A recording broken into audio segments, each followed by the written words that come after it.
Most parents want the best life for their children. Some are willing to pay great prices to give them that life. The question is, are you giving them a better life? This is the subject of a better life question mark. They came here for a new life. Now they're trapped in O'Hare. I'm Addie Banks, and this is my report.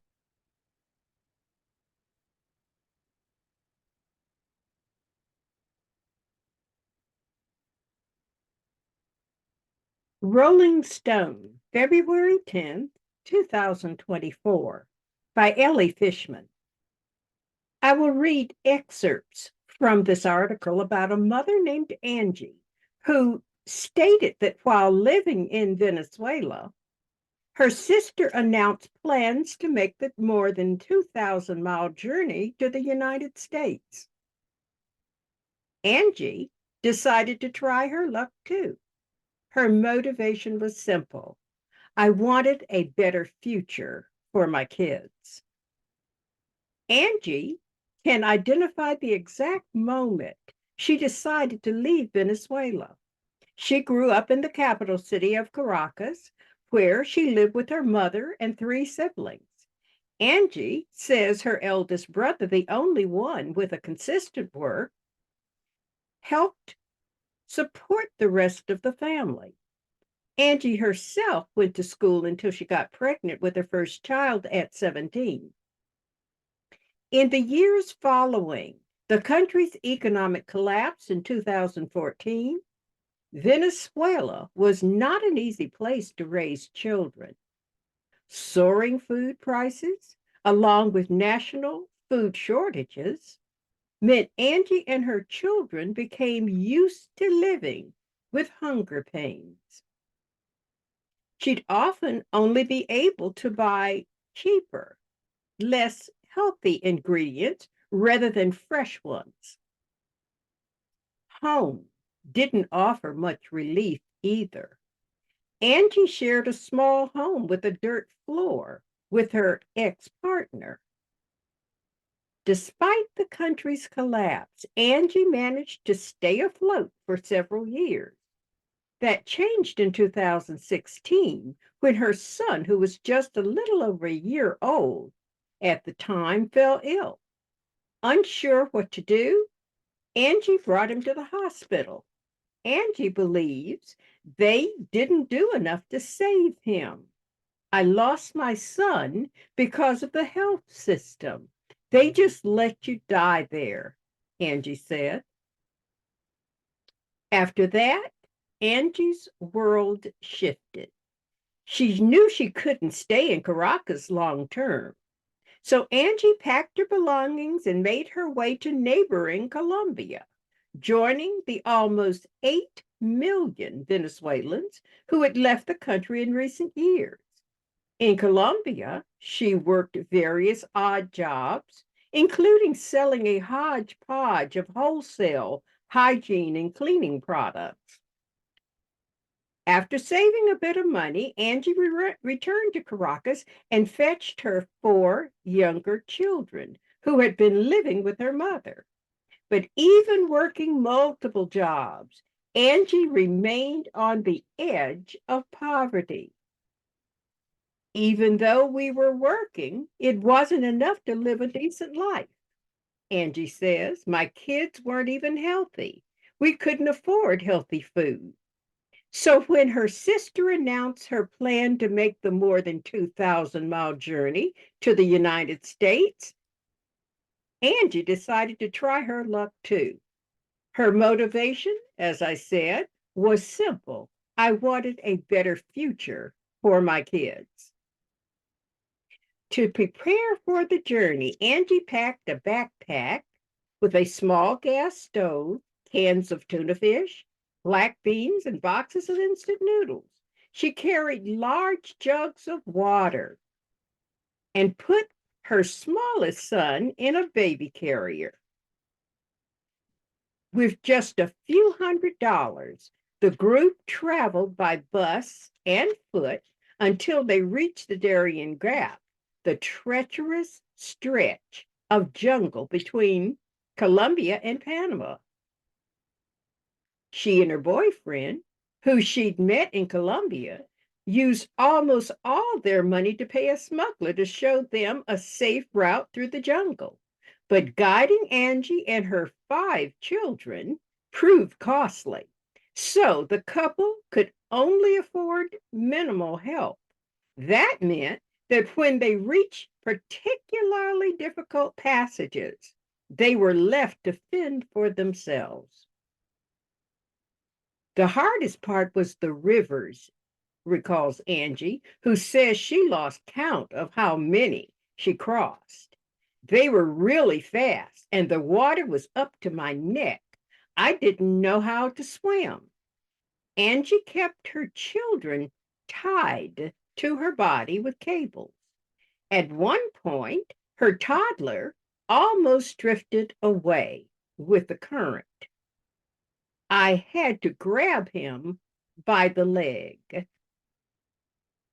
Do you think this experience might be the basis for future trauma? After long days walking from early in the morning until evening, Angi would cry herself to sleep on the jungle floor. I thought about giving up, she says. Angi ran out of money in Guatemala, so she sold candy at stoplights to make some more. When she collected enough, she took her family to a hotel where they showered for the first time since leaving Colombia weeks earlier. From there, they continued on to Mexico and hopped onto a freight train, several freight trains, a system commonly referred to as La Vista or the Beast.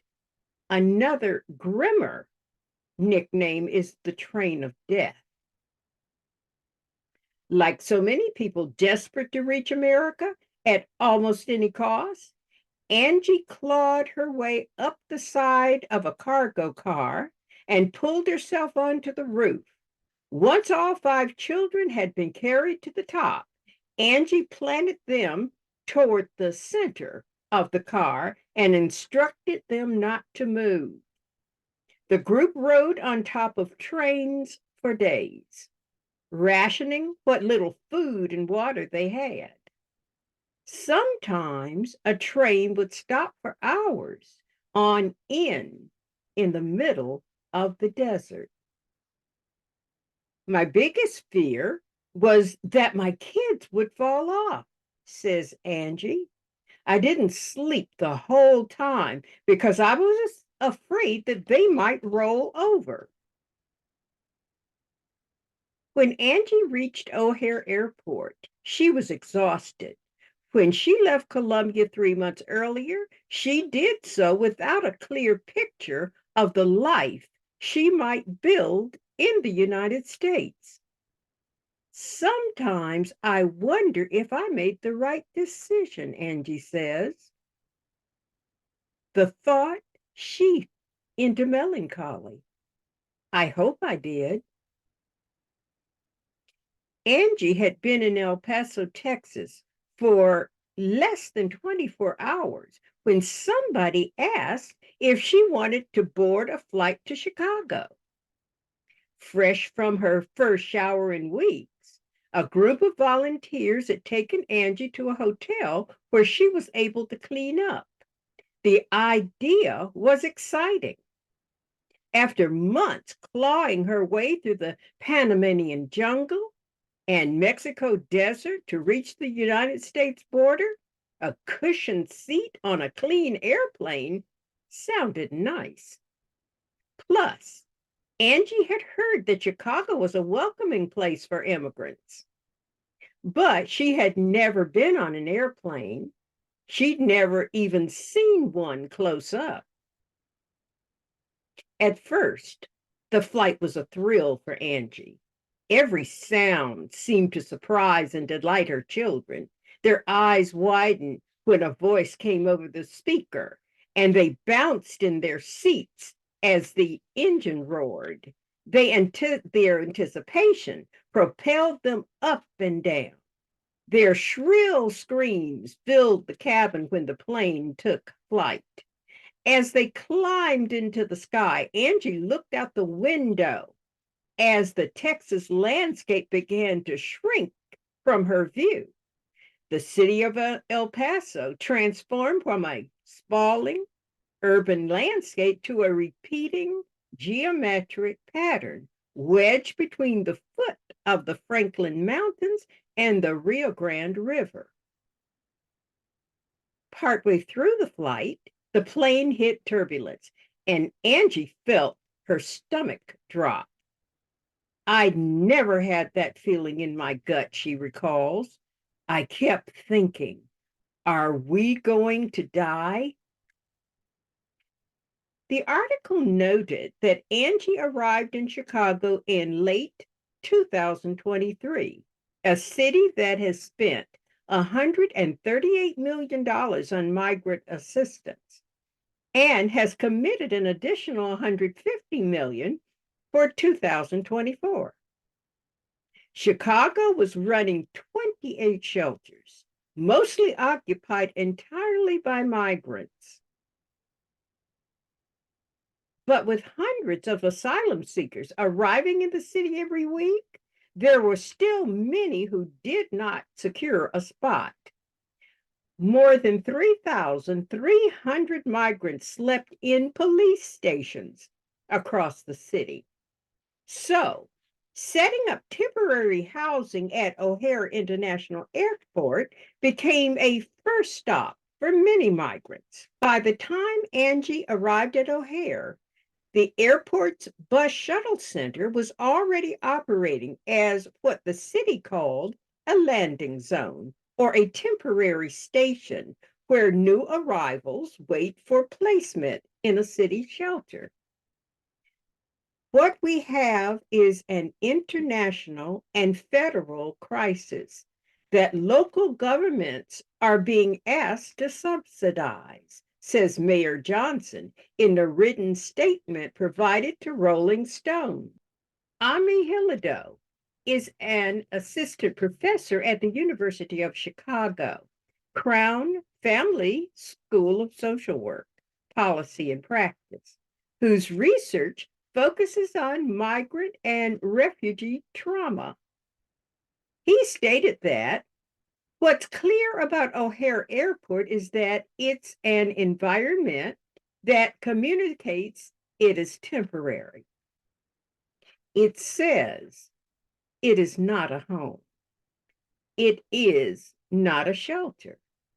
It's not a space where one could create routines that are so essential to people's sense of self. It's just not the kind of location that is necessary to heal from immigration trauma. Let's pause a moment and consider immigration trauma. We've not heard that in the news. So this is studied at United States universities, and yet we continue to support trauma-making migration. Despite a friendly welcome and food, Angie was told she'd have to spend the night sleeping against the terminal windows. By 11 p.m., the temperature had dropped below 30 degrees, and the windows felt cold to the touch.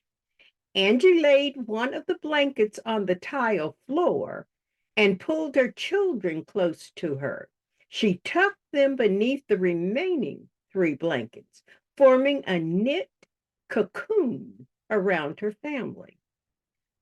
I was very stressed, says Angie, who tried not to resign to the feeling.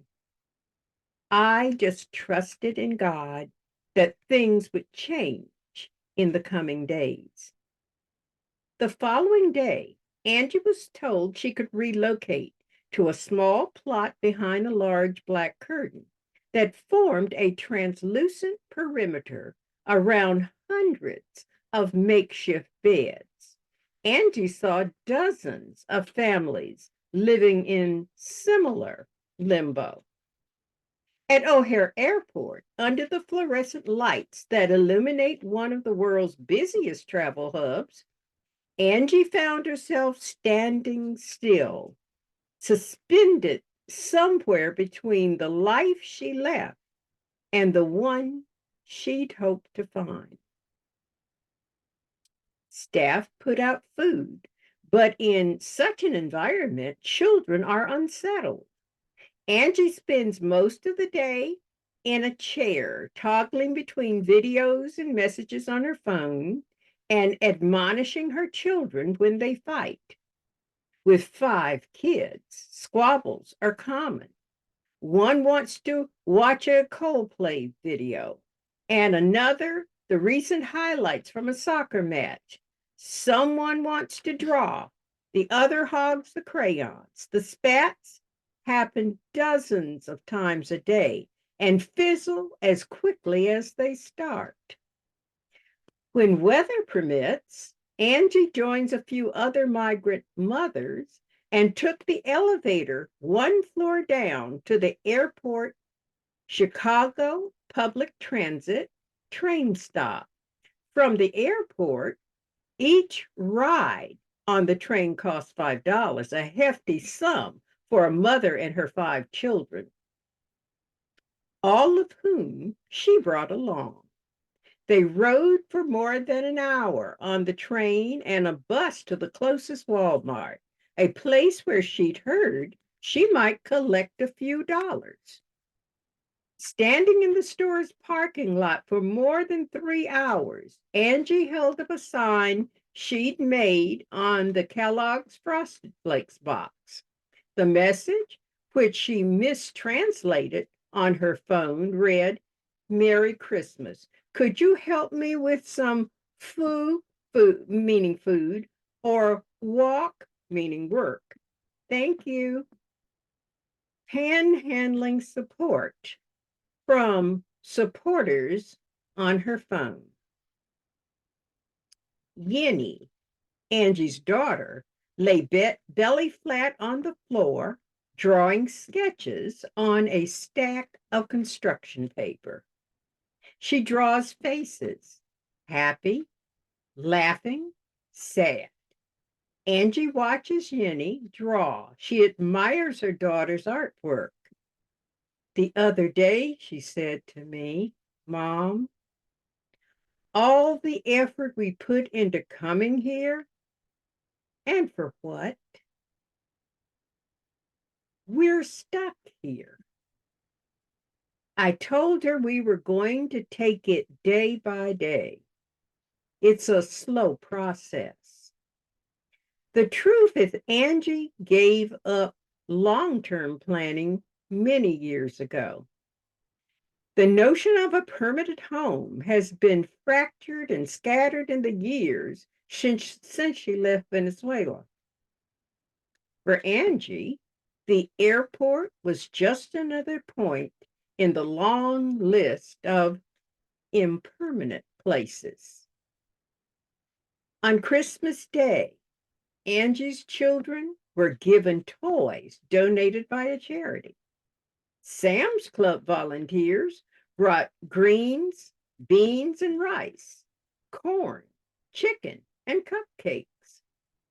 They heard about the migrants sleeping at the airport and decided to pool their resources to cook a holiday meal.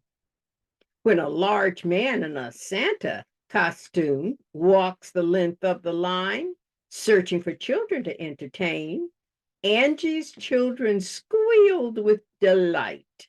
Angie encouraged them to give Santa a hug and pose for a picture, an image she sends to her mother in Venezuela. A few minutes pass and Angie checks her phone. Her mother hasn't responded, but that's not unusual. They can go days without speaking since her mother has no Wi-Fi at home. The distance weighs on Angie. I hope I'll see my mother again in Venezuela, she says, looking at a picture of her mom and eldest son smiling on the beach. Or better yet, bring her here.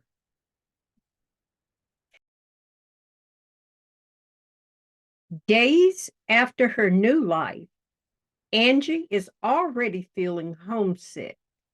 She misses the food of home. She begins to assess what is familiar that defines who she is. The Christmas feast would be Angie's last meal at the airport. Later that day, the same man who gave her boyfriend a job offered to help them book a double bed hotel room just 15 miles from where he worked. The motel, he told them, would cut her boyfriend's commute time to just 5 minutes.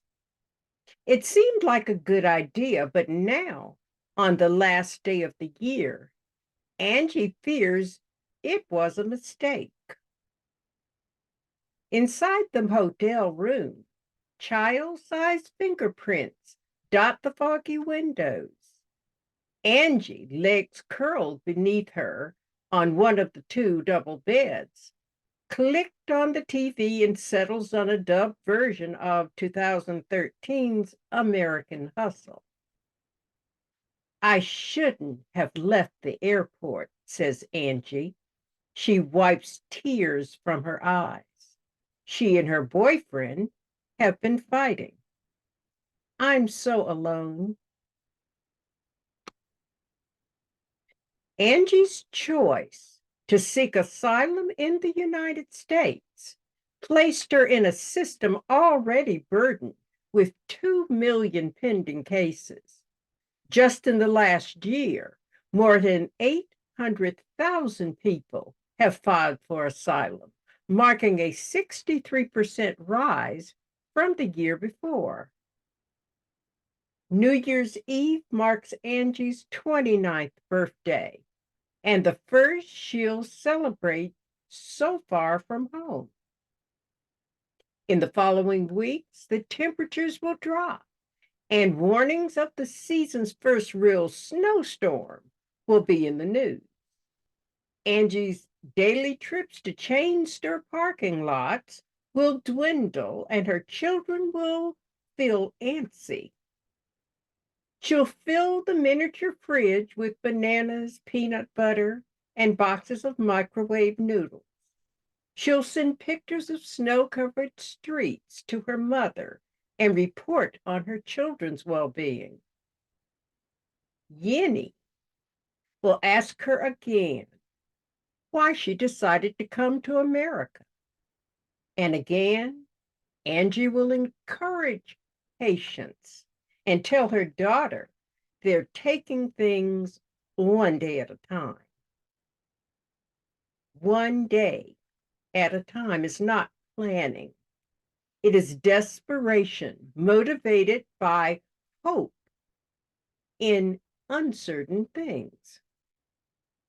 I've reported on parents attempting to illegally enter this country to find a better life for their families, many of them ending up dead instead. This is heartbreaking, and I believe it is also irresponsible. Beautiful children dead before their lives began.